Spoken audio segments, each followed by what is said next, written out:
Hello, everyone, and welcome back to Sports Talk Live with Steve and Justin. Hello, Justin. Hello, Steve. So here we are again. I know I always get Right. that, what are we going to talk about today thing? And then we talk about all kinds of things and don't shut up about them. But we are live, and I thank everybody for joining us. I thank everyone that's been watching. I mean, we had a ridiculous response. I think we had 7,500 downloads from last episode, which is moderately ridiculous for us. We Sure. haven't really had those numbers. I mean, we've had a few thousand, but 7,500 is on the way, and we really appreciate the views. We appreciate the comments. We appreciate the likes. We welcome it all, and we look forward to growing the program. And on that note, I'll turn it over to Justin. We haven't really decided what we're calling it yet, but we're going to have a new weekly program to add to this. And we've decided we're going to do it from wherever we are, so we'll no longer be in the studio. Take it away, Justin. You can give an idea about that. Yeah, so we'll do a weekly pick 'em. We'll break down probably each game and just give you the points. And then we'll do weekly fantasy FanDuel uh, where you're not bound by your league constraints, where every week you pick from the same pool of players as everybody else in your league. And they have all kinds of leagues for you to join each week. $2, $5, 50 cents. So it's up to you if you want to join, and we'll give you some recommendations for your lineup for that week. And then also, I'm going to do like some parlays. We started doing that, and actually, the first week, I did 4 out of 4 out of the first week. So I hope one day I could do that again. If not, you bet the way you bet responsibly, bet thinking twice. But um, I've been pretty successful picking parlays in my past, where I pick 4 or 5 different things and lob them together. Uh, Only because I look for a big return. Because listen, I don't see any sense in betting $10 and making $15 or $20, or betting $100 and betting making $150. I like to bet $100 and have a snowball's chance in hell of winning $5,000. So I tend to pick like that. Yeah, Even in horse racing, I was always looking for the 4 race pick, the 5 race pick, the 6 race pick. I hit a 10 race pick once. wow. Yeah, it was ridiculous. It was ridiculous, and it's funny because the story I remember from that night is I went up. Um, I went up to place the bet. It was at OTB, and I used to go there with my ex-father-in-law, my old father-in-law, my former marriage, and he loved OTB and he loved the horses, and he was just fun to watch bet and gamble. And I was walking up to place a bet, and he used to make fun of me because my money was always crumbled in my pockets. I'm not really good at putting things away. And even in my house, if you could see, I turned the camera around, you would agree with me. And I dropped a $50 bill on the floor, and he picked it up and placed the bet, and the bet won. And Wow. he gave me the ticket afterwards and said, "By the way, you won this too. You dropped $50 on the floor." Wow. That's a So nice hit. anyway, yeah, that was it. I was like cracking up. Yeah, horse racing is a lot of fun. I'm sure we'll delve into that in the springtime. Somewhere along the line, I like both thoroughbreds and trotters. Um, do I think there is a method to their madness? Probably, probably. So Yep. anyway, everybody that's watching out there live, I know we have some regular fans that watch. They may be down the Jersey Shore, so hello to you. Um, and we appreciate you watching. And where do you want to start this week? I mean, I have to say, I am never, before we get into the whole thing, the trade deadline's tomorrow, and if you're watching this after it took place already.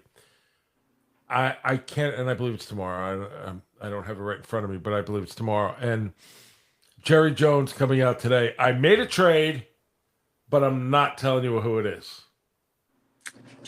Jerry being Jerry. Jerry being Jerry. He wants to focus on him, so he gets clicks and likes and all that other stuff. I mean, the scuttlebutt last week was that he was trading for the Raiders defensive edge rusher. But I didn't hear much about that since then. And I don't know that the Raiders are going to just give that guy away unless they get a boatload of picks back, because he's the franchise defensively for them. So we'll see what kind of rabbit Jerry's trying to pull Plus, out. I think he got injured a little bit. I don't know if it was a bad injury, but it's definitely got to be a defensive player because their defense is not good. And if they're going to continue rolling out every week like that, they're going to need, they still haven't replaced Micah Parsons. So they're going to have to do something to fill those needs to get to the quarterback. And defensively also, they're not very good at stopping the pass. They give up a lot of points, seemingly. Their defense seems to get ambushed in these games early, and they're always coming from behind, it seems like. So, well, they're playing tonight at with the Cardinals, right? At home. Yep. And I don't know what to say about the Cardinals. They never seem to be able to put a team together. They seem to play well in primetime, so we'll see what happens tonight. We'll see what happens, but it's an 8:15 game. I was supposed to get up at the break of dawn tomorrow and drive up to Albany, and it turns out I don't have to go. It's going to be virtual, so I'm like dancing in the streets because I hurt my back over the weekend, so I'm very happy.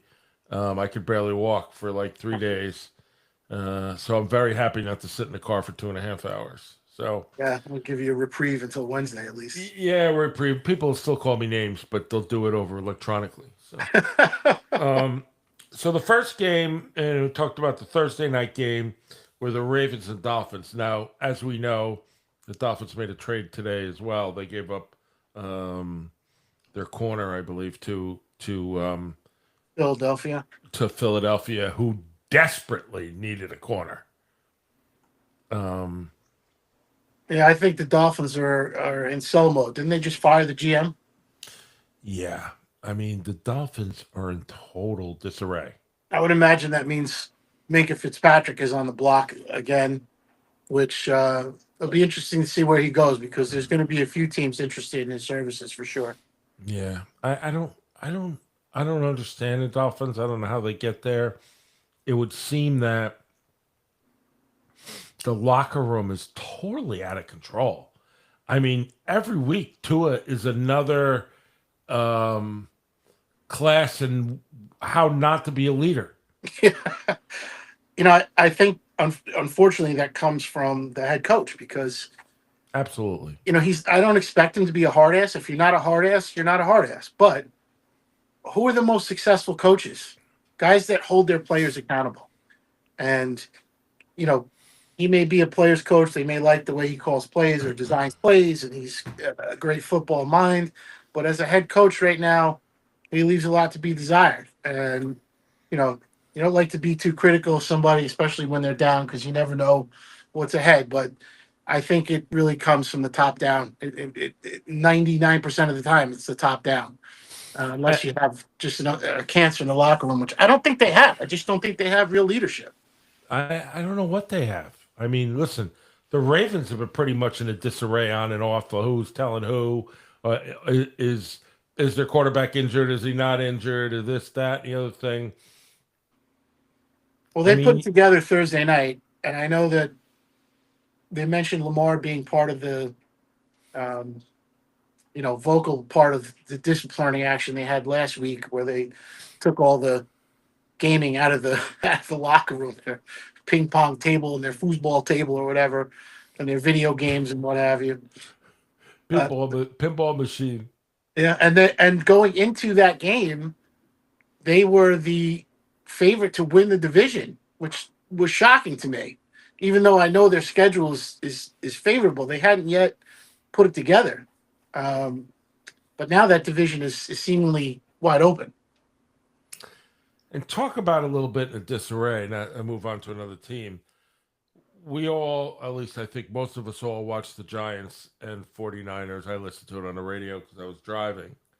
Um, but now today you hear, um, the coach was out on a limb. He tried the new quarterback, and maybe he should have stayed with the other quarterback.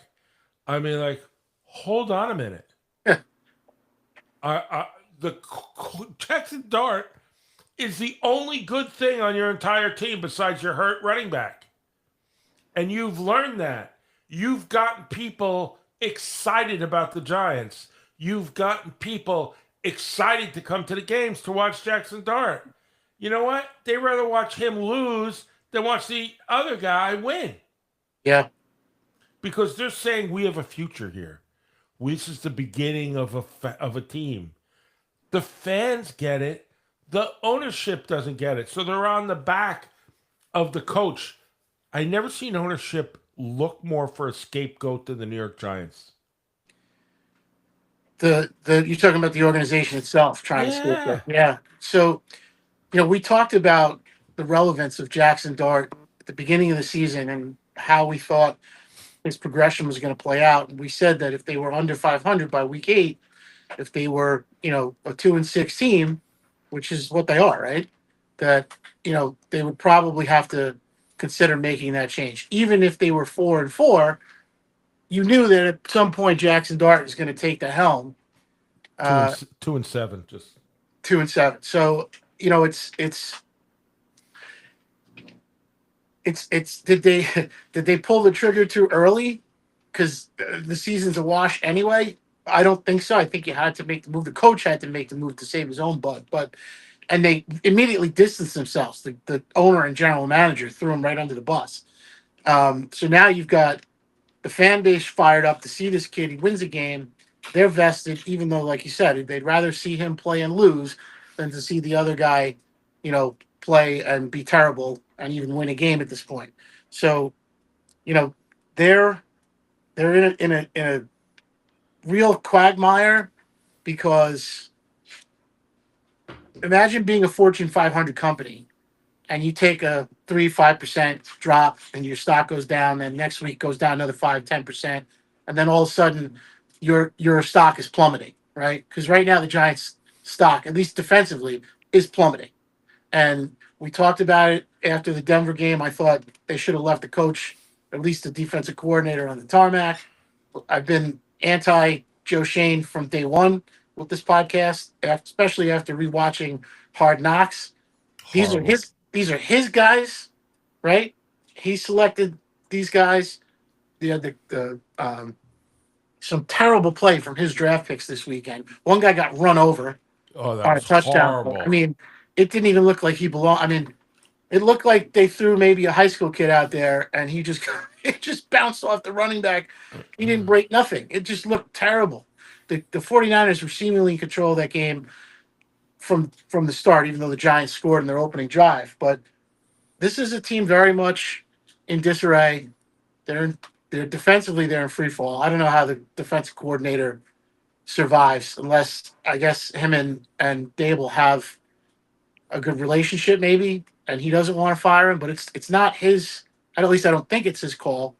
But if you're the general manager, the fan base has got to be looking now and thinking, is this guy aware of what's going on? Because someone's got to answer for this. And Dable's relationship with Jackson Dart is going to be paramount to his success. So if you're going to make a change,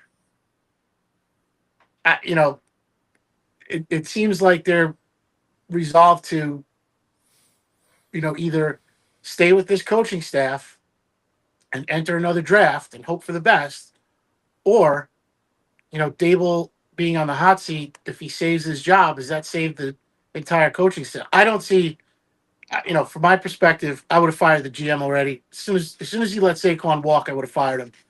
Um, and I don't know how the defensive coordinator has survived the last 3 games. I really don't. It's I mean, I was inexplicable to me. listening on the radio, the satellite radio or whatever, and you have a former Giant, not Hall of Famer, but certainly a player that won a Super Bowl with the Giants in '86, and he's laughing out loud about way the player got run over. Yeah, He's like, "Oh my God, he just ran him over like a high school kid." you could not see it. There's no. It's not like he was off balance or he took a bad angle. He just got flat out run over. Like he wasn't even on the field. It's He ran through amazing. him like a video game. Now, I'm not, if the player can't play, that's one thing. But again, this was handpicked by Joe Shane, and they're not living up to their potential. You could say, well, they're not well coached, because clearly they're not. Um, Dable being an offensive guy coming from Buffalo, I would like to preserve that relationship for Jackson Dart, so it's not a revolving door. Uh, Right. and I think because that will just absolutely crush a young quarterback. There are limited options out there, I would think, in terms of replacing the coaching staff. There are options for sure, but I've heard Lane Kiffin's name pass around. I don't know that Lane Kiffin is a head coach. Certainly could coach the offense, um, and he's got a relationship with Jackson Dart from Ole Miss, so that might be an option or something to think about. But if you're bringing in Lane Kiffin, you're taking the offensive, you know, if you're taking the play calling and offensive coordinator job away from Dable and his guy, and then it creates a bigger mess maybe. So they have to figure it out now, because they can't let this linger for, an entire season on top of this one, because it will hurt the progression of Jackson Dart, who, for all intents and purposes, has been their entire offense for the last 6 weeks. And you have to say, you're not winning this year, right? Yeah, their talent is not. I mean, they just don't have the talent offensively to keep up. Guys, their 2 best players got hurt. But right, so you have Jackson Dart, who's learning the game and learning to be a professional quarterback, and you're losing, which is allowing you to get a better draft pick at the end of the year. And they have to protect him, because he was outside the pocket a few times this week, Oh yeah, running headfirst at the defenders. And I know, we all love to see the quarterback play tough, but you have to think long term. So you play tough in the big game, right, and when it's on the line, right. not when it doesn't mean anything at the moment. Well, I mean, you got to play your game. If that's his game, that's fine. But you have to, as a coach, finesse that. So, meaning you can't put him in a position where he's going to find himself running for his life or running to try and get a first down. So you have to limit the RPOs. You have to find your running back and challenge your offensive line and the running back unit to get yardage. And, you want to put your quarterback, you want to protect him, you want to get short yardage plays so you can get rid of the ball. And if you have an opportunity to take a shot down the field, you go for it. But they can't continue to rely on him to be the entire offense at this point. They're going to get him hurt. I'm not wishing that on him. I'd like to see it change, the philosophy change a little bit, to allow him to still progress, but also protect him. Right. The long season. Well, there's also, it's just needs. I mean, obviously they play the 49ers. 49ers have a great team, a better team. They're 6-3, I think, and their quarterbacks and backup quarterbacks are really good. They have one of the best running backs in football, McCaffrey. I mean, they play a good game. They got great talent, and they have a great organization. One thing about San Francisco, you can say, they have a great organization over their heads. Yeah, we talked about that a few weeks ago, that they know how to draft football players, and they also have a good coaching staff. Both, example being Sam Darnold, who was there for a little bit and seemingly learned a lot in a short time, and now is very successful. Yeah. Yeah, So, San uh, Fran has always been a class organization, one that you could model your franchise after. They seem to keep things, close to the vest. They're not an audacious ownership group like Jerry Jones. why is it that people don't believe in Sam Darnold? I mean, he was playing last night, right? I think that they are waiting for the real Sam Darnold to emerge, kind of like the way it happened last year in the playoffs. That the clock struck 12 and Cinderella turned into a pumpkin or whatever. Um, but Sam seems to be everything they throw at him defensively, he's picking it up and he's making throws. And I mean, there's a ton of talent on that team as well. Seattle. Um, yeah. Jackson Smith and Jigba is having an all time receiving season with that extra game this year. If he stays on pace, he might crack 2,000 yards receiving, which is unheard of. Um, so there's talent. There's talent at the tight end position. They've got um, two, serviceable running backs. One of them I'm partial to because he went to Michigan, but you know, and their offensive line is playing. You don't see Sam Darnold getting off the ground too much. And good offensive lines are always the unsung hero. But like we talked about back in probably week 1 or 2, you know, your team doesn't only goes as so far. Your team only goes as far as your offensive line will carry them, and it's what happens up front, that allows your offense to move and your team to be successful, keep the defense off the field, and it starts with your offensive line. Right. Well, on our chat, Monty reminds us what we were just talking about, that Sam Darnold has a shaky history, especially when it matters. And I said to him, "True, it is true when it matters, but he also gets them to where they need to be. There's a lot of, and that's the first step. And Yeah, though he's had shaky parts. I mean, he's playing a good game. I mean, he's playing. maybe he needs a little more work. There's no question about that. Yeah, But that team is, you know, whether or not you believe in Sam Darnold, that team is talented enough and well coached enough to win a Super Bowl. I'm not saying they will. it, Right now, it looks like they will win the division unless they have a total collapse, and they could win the conference, which is an enormous advantage. But they've won. I think they won like 10 games in a row on the road. So, you know, they're a good football team. Whether or not he's the quarterback, it is what it is. Good football teams win, and when players like him start to come of age, so to speak, you know, they're going to get their opportunity to play big in those big games. right. And if he does, watch out because that just gives him more confidence. I mean, that's true. It's not the same Sam Darnold that was seeing ghosts in New England when he was with the Jets. This is a different guy altogether. He learned, you know, something very valuable in his journey from New York to Seattle, and he's progressed nicely. It's also an indictment on the New York Jets coaching staff because for him to show this much talent and acumen at the quarterback position, kind of reminiscent of Tony Romo, if you want to do comparison of guys who, didn't play big in big moments or whatever. You know, when you listen to Romo talk, you realize how smart he was. I don't know if the moment was too big for him or if the pressure got to him. I always found that he was in a seemingly unwinnable position at times when he made these mistakes, like the drop snap and the fumble on the kick and the 2 point conversion. It always seemed like Right. that he shouldn't have been in that position to begin with. And it wasn't necessarily his fault. It was more the coaching that led to that.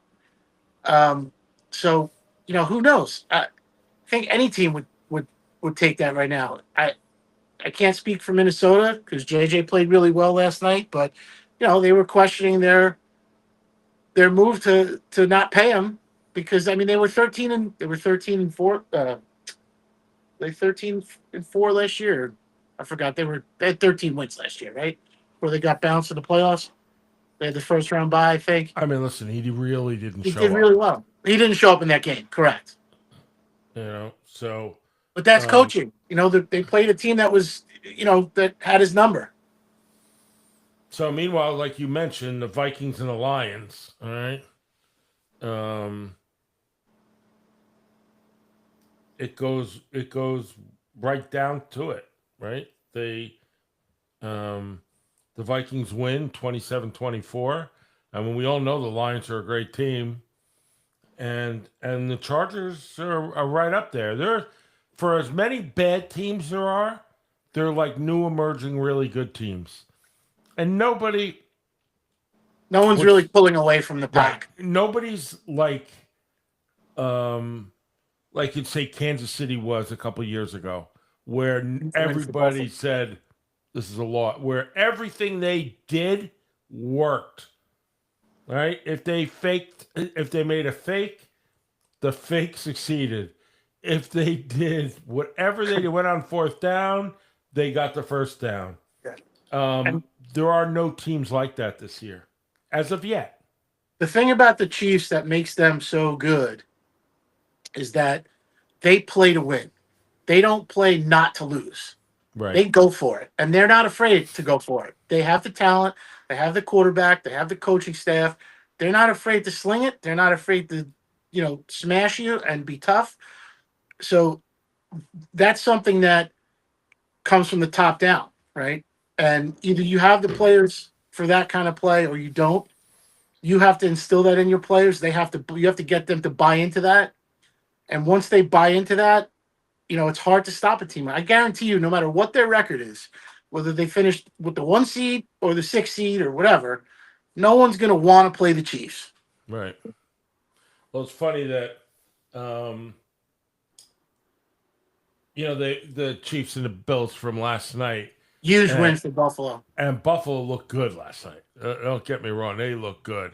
They didn't look perfect, but they looked good, and they won. And that victory was huge because, I think it from week one when they came back and beat the Ravens. This was them holding off Kansas City. I know Kansas City kind of made some mistakes, but either way, for Buffalo, you have to win that game. And I know that Josh Allen has had more success in the regular season than in the playoffs against Patrick Mahomes, but they have to do everything they can to either avoid playing the Chiefs in the playoffs or at least get the Chiefs at home in the playoffs to give them every advantage that they can. And that was a huge win for them. Well, it's funny because the Chiefs last night, Mahomes just looks, it's hard to say, soft because he's better than most, but he overthrows the ball, which he never used to. Yeah, he was under duress last night. And some of it may be getting to him. Some of it may be his confidence level that he's gotten to this confidence level where it's a little weaker than before. It doesn't sound like it when you hear him interviewed, but there's certainly something different about that team. And one of the trivia questions on one of the sport the talk shows today was that this coach from Buffalo, whose name escapes me, of course, McDermott, it beat them 3 times in the regular season. And who else in history has ever beaten the Kansas City coach 3 times? And there was only one other coach. You know who it is? Who's beaten this Kansas City team? Beats the coach. Jim Harbaugh? No, it was a good guess. But it's funny when you say beats the coach, it wasn't when he was with Beats McDermott, you mean? Or beats Andy Reid? Andy Reid. Yeah. So who other else could have beat Andy Reid? So Andy Reid wasn't with Kansas City the whole time. He was with Philadelphia. And it's not Mike McCarthy. No, it's the Giants. The Giants. With Tom Coughlin? Tom Coughlin. Yeah. Yeah. Tom Coughlin was a good coach, boy. Well, that's a perfect example of playing to win, right? A lot of times when you see success in the regular season and then they lose in the playoffs, you have a team that is fighting to win during the regular season because they know that they have no choice, or that they're fired up for this game. It means something. It'll get them an advantage. But then when they get that advantage in the playoffs, they don't really know what to do with it. And instead of playing with that same intensity, they're playing not to lose. It's almost like they're afraid to make a mistake. Whereas in the regular season, you're rolling the dice because it's all or nothing, and you got to win. It should be the same in the playoffs. If you don't win, you're going home. If you make a mistake, okay, let's just get the next play, or we'll overcome that somehow. But you can't play with the mindset that you don't want to make a mistake. You have to be aggressive. You have to go for it. The Chiefs do that, especially in the playoffs, and the teams they play seemingly fall back, and it's almost like this bend but don't break, soft. They're afraid to. Should I go for it? Should I throw this pass? You just got to go sling it, go win the game. Don't be afraid. Brady was like that. That was one thing from the sidelines you saw in the video after the Super Bowl in Brady's first year was Right. oh man, what was the offensive coordinator? What was the offensive coordinator's name? The big guy, Weiss, Charlie Weiss. Charlie Weiss told him, just go sling it, man. I know they kicked the field goal to win the Super Bowl, but he instilled confidence in his quarterback and told him, go out there and throw the football. We'll win this game. And that's what you need from, to instill in your players. I mean, that's kind of the attitude you have to have when you move from the regular season into the playoffs. You Right. have to believe in yourself. So other games that take some mentioning. Certainly, Chargers and Titans. The Chargers seem for real. Um, Even though Titans at times gave them a run for their money, the Chargers ended up winning the game. Patriots and the Falcons. 24-23. I mean, Patriots aren't giving in. No, They the have a good team. Patriots. They've gotten it. They made it. They made their momentum. Yeah, and Drake May is, putting his claim on the MVP.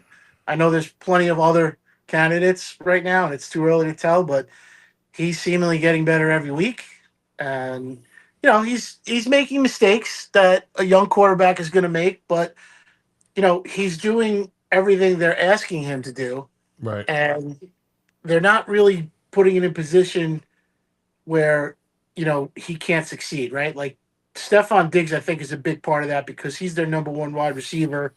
He's a veteran presence, and he's not having an all time number one receiver season, but he's doing little things to help his quarterback be successful, and Drake May is responding to that. So that's leadership, right? Those are the things that when a veteran player is selfless, it it galvanizes the players on that side of the football. Right. So their offense has a lot of confidence right now, and they have a lot of confidence in their quarterback, and that gives him confidence to go out and play. Whether he makes a mistake or not, he knows we'll get the next one. One mistake isn't going to set them back 3 weeks. Right.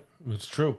I mean, and we saw that again with the Steelers, who lost a tough game last week and came back and beat the Colts 27-20 yesterday. I was watching that line move a little bit during the week, and I you know I thought to myself, this is a tough game for the Colts because they're going to Pittsburgh. Pittsburgh is going to play them tough, and they win that game, and it's probably a foregone conclusion that they're going to go ahead and take the South. And they still will take the South, in my opinion. But the Steelers winning that game has turned their division kind of upside down because I think everybody was ready to kind of write them off, and they Right. beat seemingly best team in the conference. So the AFC is still wide open. Um, the Colts will probably come away from that. I mean, it seems every week when there's one team gets beat badly and then plays a team that won going away the following week, the team that got beat badly shows up and plays better than the team that was rolling. And it's just, I don't know if that's NFL parity or if it's just the nature of the game today or whatever, what have Who you. knows? Yeah, but there was a few games like that where the team got beat really bad last week, and then this week they look like world beaters. But the Colts, their schedule coming up, they have to go to. I think they're playing in Berlin. They're definitely playing in Germany. Um, and then they come back. They get a tough game. They're this. They're going to have to keep their momentum going, and their coaching staff is a big challenge right now for them. Right. You don't want this to be a huge loss, right? You want to move on from this. All right, let's get the next one and keep rolling. So their schedule is going to get a little tougher too, I think.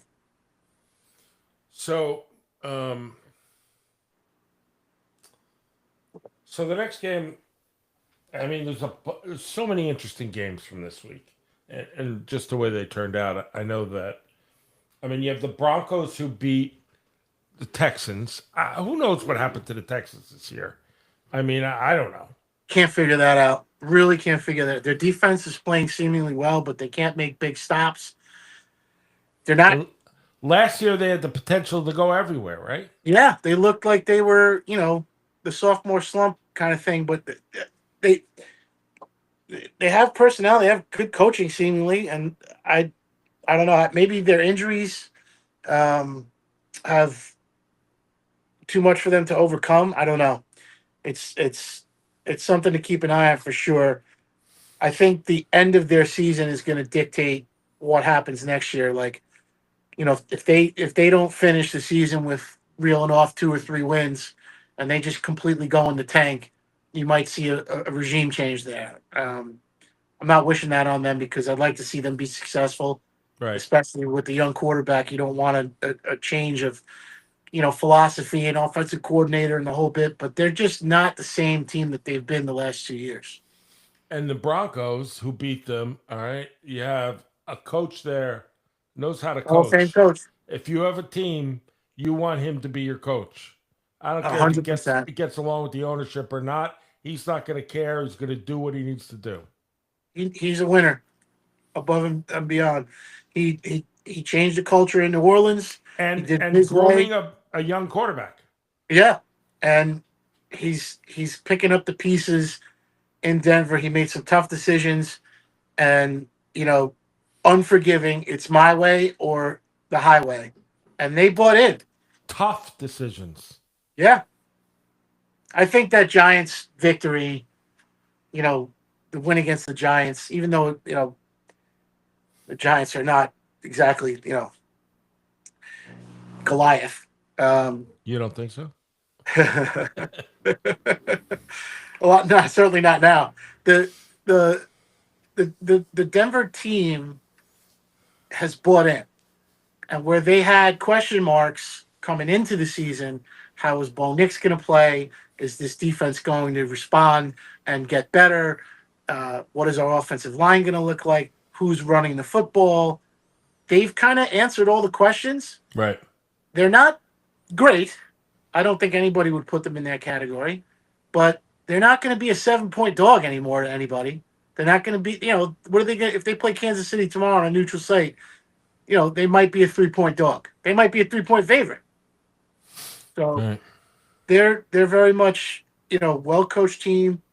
They have talent. They're coming together. I don't see them winning a Super Bowl this year, but this is a team to keep an eye on because the future's bright in Denver. So the next game is Bears and the Bengals. I mean, first of all, the Bengals using a 40-year-old quarterback that came to play. Who was on the injury list coming into the game, but they thought that they were going to go with somebody else. On Friday, he didn't practice, Flacco, because he had a bad shoulder. And he's looked terrific in Cincinnati for the most part. And the Bears, who were last year, another example, were up and comer, seem to be stagnant. I mean, they win this game, don't get me wrong, but at the end of the day, we've been expecting more from them. Yeah, so go back to last year's game Bears Redskins. Bears lost that game, and their season kind of fell apart. And this year they won the game, and now they're starting to come along. And kind of reminds you of how the Redskins were last year. Right. So their defense is not very good. I mean, they give up a lot of points every week, but offensively, they're keeping up with everybody. And Cincinnati's offenses with Joe Flacco, they've been really good. They just can't win. I mean, they they lost to the Jets. I don't know how, and they lost to Chicago here. But that was a team that just 3 weeks ago when they got Flacco, looking at their schedule, you think, hey, this team could win a few games and maybe sneak to the top of the division. I think that's over with now. Their defense is the worst in the NFL. They might be the only guy you could say, well, they're not as talented on defense as other teams. All their talent is on offense. Okay, but I mean, stop somebody. Make a stop. I know I'm echoing Jamar Chase's comments and some of the players in the locker room, but their defense is the worst in the NFL. I don't know how you fix that without firing the coach, and not the head coach, the defensive coordinator, unless your talent level is just that bad. But that's kind of today's NFL. You've got some players that just are not football players on some rosters here, and I think the Cincinnati defense is one of those. It's a shame too, because it would have been nice to see Joe Flacco win that division, or at least compete for the division at the end of the season, because he's really playing very well. Well, if you watched any college football over the weekend, you saw Ohio State. I mean, they have more wide receivers. Those guys are all going to go to the NFL. They're all going to be successful. It's They've already ridiculous. got guys all over the NFL, I know. For some reason, like Luka, Wilson, they're Smith, out there Jigba. bringing wide receivers left and right, watering the grounds, and they're growing up out of the ground. They're sprouting them left and right. But anyway, back to the Sure. NFL. So, Panthers beat Packers. Hello. Why I did the can't figure Packers? out the Packers. I mean, first of all, love. Some weeks you see with this, some things you can't do. I don't know what the heck is wrong with them. The Packers seem to be a team that plays to the level of their competition right now. They have They reached certainly, their own level. The Peter principle. They reached their own level of incompetence. yeah. There you go. Yeah, that's. I haven't heard that in a long time.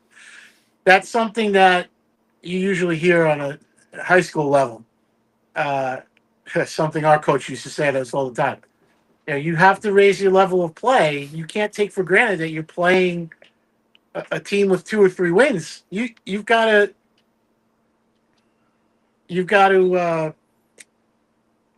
keep at it. You've got to, like Robert Sala, all gas and no brakes. And Right. their offense seems to sputter and when it shouldn't, because they play good against good teams, right?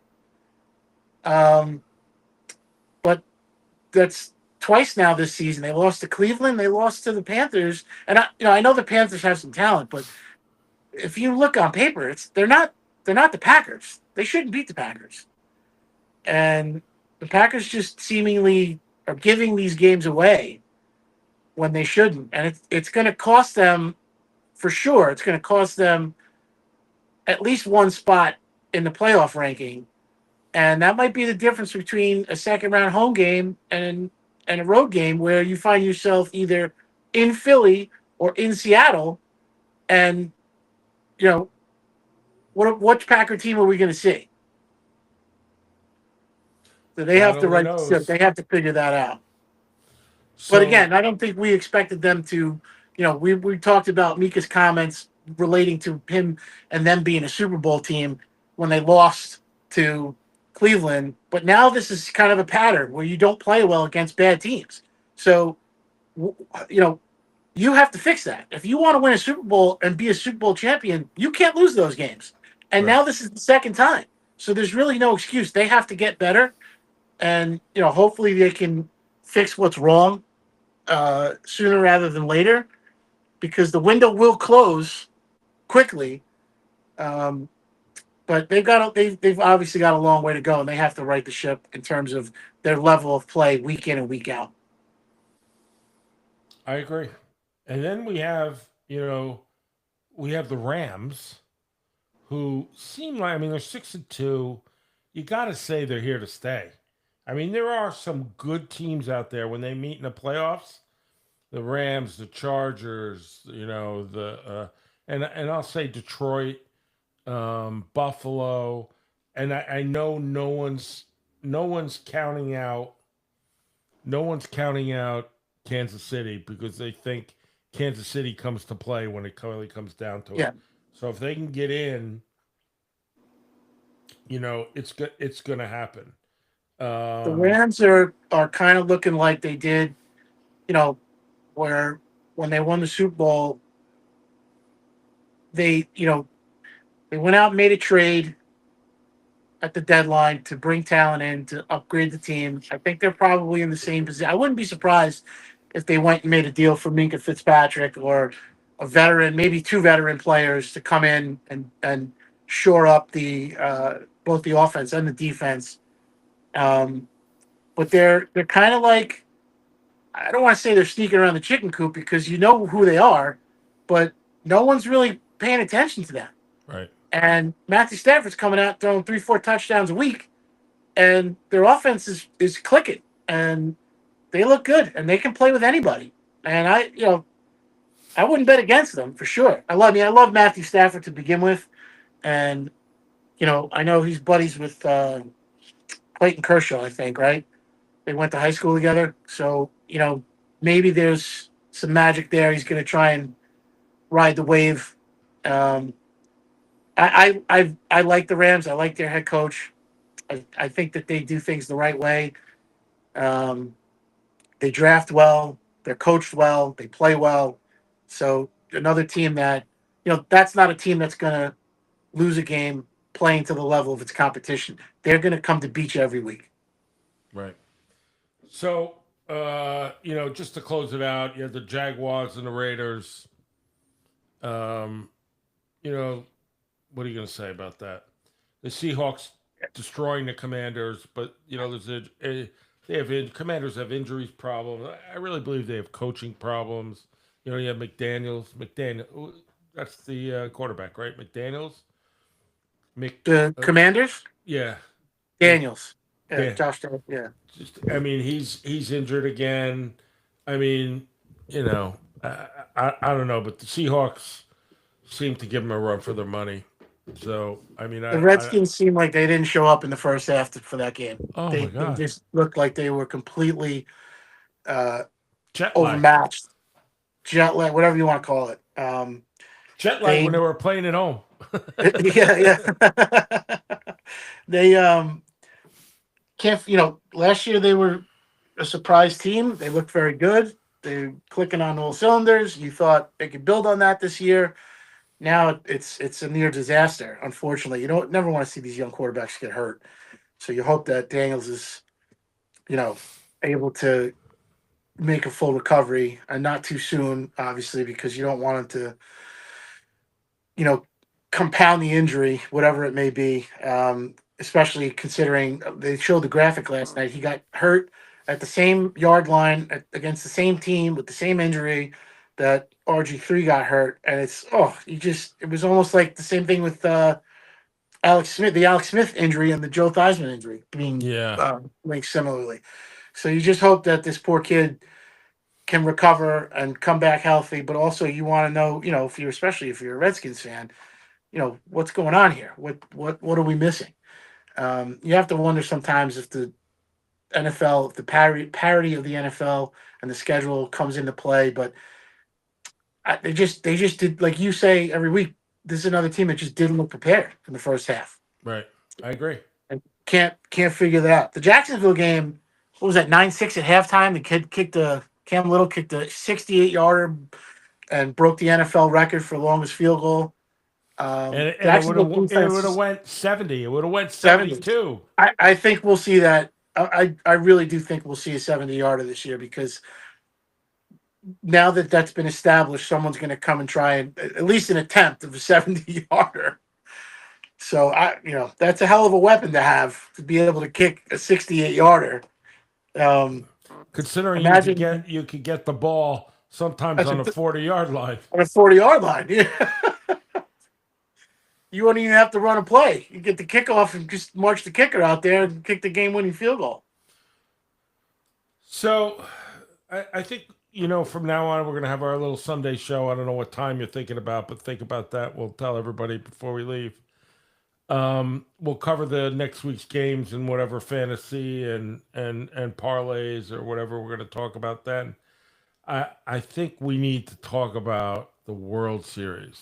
Yeah, for sure. Heartbreaking for anybody who grew up watching Don Mattingly play to see him on the short end of that. At the same time, if you're a Yankees fan, especially right now, you hate Vladimir Guerrero after his comments and his whole spiel and stuff. I have no love lost for Canadian teams whatsoever. Me But either. at the same time, the Dodgers, I mean, did we expect anything less? I mean, it was a great World Series. It went 7 games, and they had to come from behind to win it. But at no point did I feel the Dodgers were, not the better team for all intents and purposes. Yeah, but you have to say what they weren't prepared for, which no one was prepared for, is so many games going into extra innings. Oh, yeah. And we're not talking about 10 or 11. We're talking about 13, 14. 18 innings. 18 innings. Yeah. And your pitching's totally drained. I mean, they killed their best player. I mean, there's no way he was going to be able to pitch and hit and this and that. I mean, in a regular season, you get to pick and choose where you put him. Yeah. Not in the World Series. The Ohtani rule coming into play when he got taken out of the game and he can still hit was interesting to see play out in the World Series. Toronto choosing to walk him virtually every time he got up was an interesting approach. I in hindsight, I don't know if that was the right approach or not. I thought at that time I probably would have done the same thing because if you're going to have somebody beat you, you can't let it be him. But sometimes when you take that approach, it's a psychological thing. You have to try and get this guy out at some point because you're going to have to get him out at some point. But they stuck to their guns and it seemingly worked. Mookie Betts didn't really hit in this series. I think if you looked on paper and said that Ohtani wasn't going to really hit and Betts was going to bat under 200, whatever it was that he finished with, and the Blue Jays were going to have higher batting average, whatever, you would have been hard pressed to pick the Dodgers to win it. When I think about the Dodgers and I thought about this, the way everything played out with the extra innings, I thought about Orel Hershiser and how he was the best pitcher in baseball, and he destroyed his and they wore him out. Yeah. Right? And next year he was never the same again. No, he really wasn't. He was a bulldog, but the flip side, but more to this is the construction of the Dodgers roster and how it played out in this World Series. And the fact that you have Ohtani on this team essentially because of the contract, right? There is no way the Blue Jays or the Yankees were going to be allowed to have a contract that was structured the way his contract is structured. So Major League Baseball created an issue here, as far as I'm concerned, because his contract violates the spirit of the luxury tax and the potential or the soft cap, whatever you want to call it. Also, him going to the Dodgers led to Yamamoto going to the Dodgers. Absolutely. If Ohtani doesn't go to the Dodgers, chances are Yamamoto. Let's say Ohtani went to the Yankees or the Blue Jays, right? Those are really the two other teams that were vying for that contract. Yamamoto is either going to the Yankees or he's going to the Mets, right? Maybe he goes to Toronto, but he's probably going to play on the East Coast. He's not going to the Dodgers. So that contract enabled them to put together this roster, which is, like we said from the beginning, they're loaded, right? And no other team is going to be afforded that luxury, right? No one's going to be able. They're not going to backload a contract for Because if that was going to be allowed, the Yankees would have done it this year, and they would have given Soto $4 million a year and paid him $1 billion over the next 25, 30, 40, whatever, how many years. So the Yankees weren't going to be allowed that contract, which means probably the Red Sox, right? Like teams on the East Coast, they made Right. that happen because that's where Major League Baseball and the Dodgers are going to make the most money if Yamamoto's in excuse me, if Otani's in LA. So I'm really that part of it I think is going to be a big factor in negotiations for the next CBA. We'll see how that plays out because how do you justify that to these small market teams? It's funny because those Japanese players used to all go to Seattle. Remember? Years ago, Seattle got one and would get another. I mean, we were lucky. The Yankees were lucky. They got Matsui Matsui, was their best signing by right? hands down in the last 25 years. And Matsui created a whole revenue stream because they were literally playing Yankee games on the screens in Tokyo as Yeah, people were going to work so they can watch the games. so they could watch games. Yeah, it's I mean, big. I love to see it. I love when the Japanese players are able to come here and compete at a high level. Ichiro's probably at the top of my list. oh I yeah, love Matsui. I mean, don't get me wrong. Um, Ichiro's a generational player. yeah, no doubt about it. I mean, he's one of the most talented athletes I've ever seen on a baseball field for sure. Um, so it's interesting. Kudos to the Dodgers. They still had to go out there and win it. I'm happy for Clayton Kershaw because I really thought he got kind of some undue criticism in his career when they weren't as good.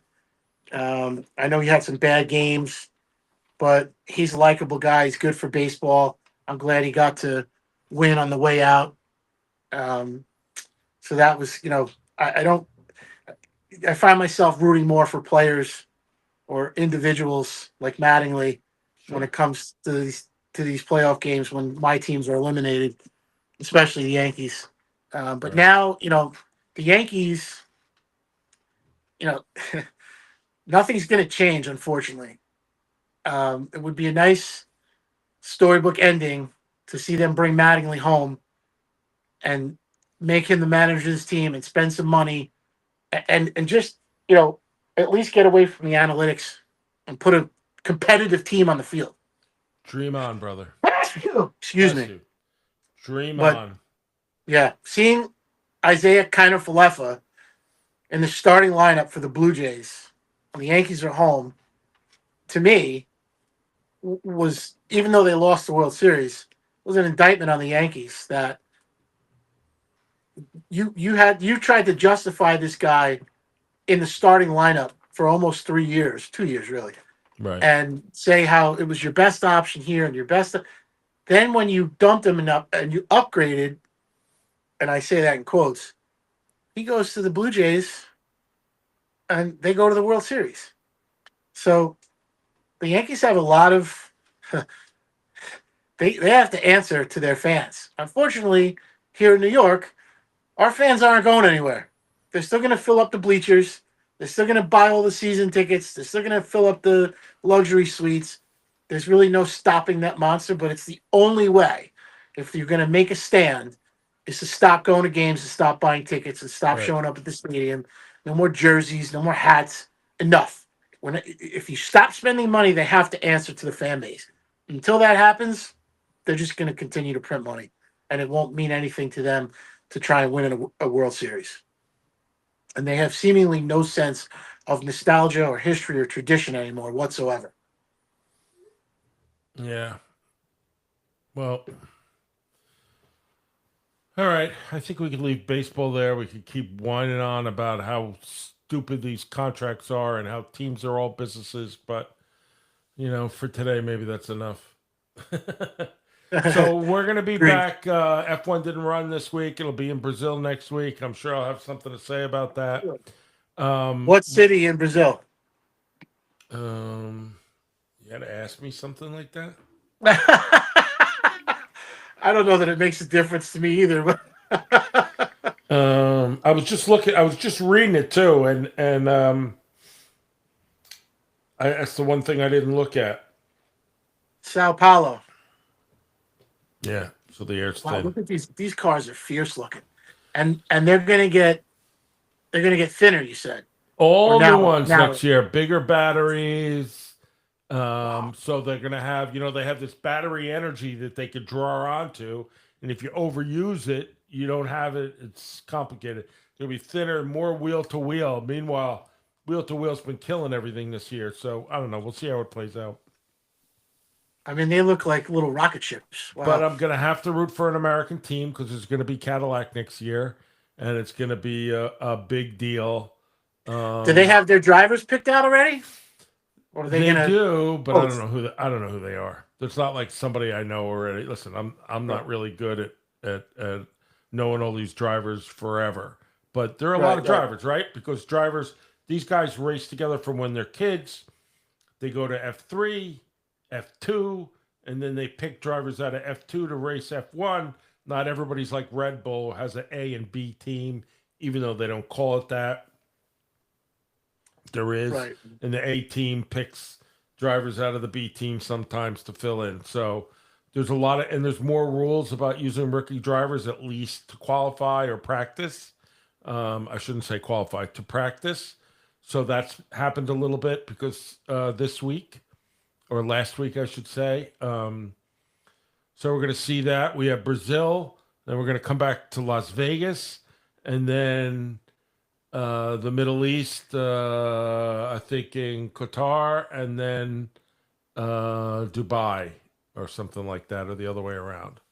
All the Um, players in the money washing laundromat.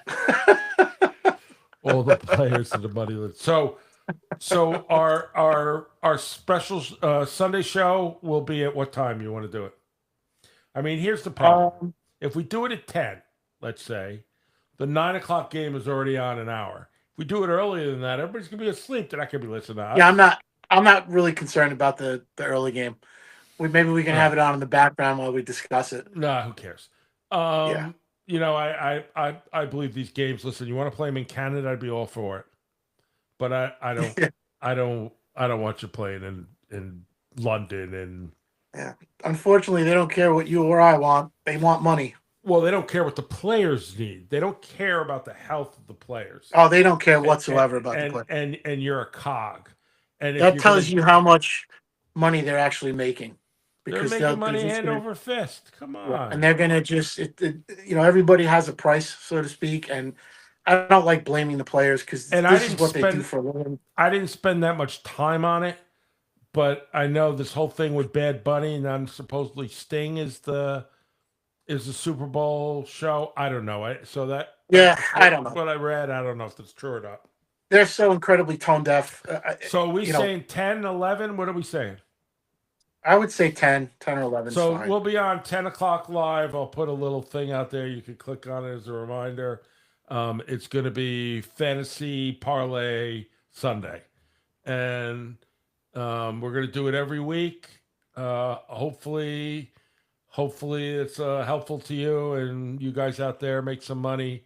And if you don't, you could just criticize the crap out of us, and I'm okay with that too. Yeah, we'll have some fun for sure. Yeah, we'll have some fun. So it's not going to be in the studios. It's kind of going to be rough and ready as wherever I am. I'm going to use my laptop, and I'll be right here. I'm 10 feet away from my bed, so I'll roll out of bed I'm and not give you my always home on fix. Sunday morning, so I'll be using instead of headsets and microphone. I'm just going to use my ear pods. Actually, I have a set of microphones. I don't know what I'll use for listening, but I have wireless microphones. So Yeah, I got the anyway, earpods. and whoever's We'll joining figure it out. us, I've been watching us all this time. I don't know if it's the same person or people are coming in, and there's a handful of people in and out and in. Thank you all for watching us live. We appreciate it. That's why we do this live. That's one of the reasons why we do this live. If we didn't do it the same time every day, every week, we it wouldn't be as, and I use the term loosely, successful as it is, only because we've been getting great support from everyone, great comments, great Yes. likes. Thank you to everybody. Please keep subscribing. We need the subscriptions. We're trying to get up to 1,000. If we do, Justin gets a hat. And if we don't, I'll keep the hat myself. So that's where we're at. Good luck, Justin. A pleasure as always. Thank you for having me. Drag my feet till I get to the media thing, and here it is. Thank you, everybody. We'll see you again soon, Monday at 10 o'clock for our Sunday. What did I say? Monday? You said Monday. Sunday morning, 10 a.m. Kind of like Monday, but only the day before. Monday, our show. We could see our fantasy picks. I know Justin's fantasy picks are great. Hopefully my parlay picks are as well. And we look forward to doing that, a shorter show. We're not going to drone on for an hour and 6 minutes like we did right now. So thanks, everybody. See you, Justin. Thanks, Steve. See you next week.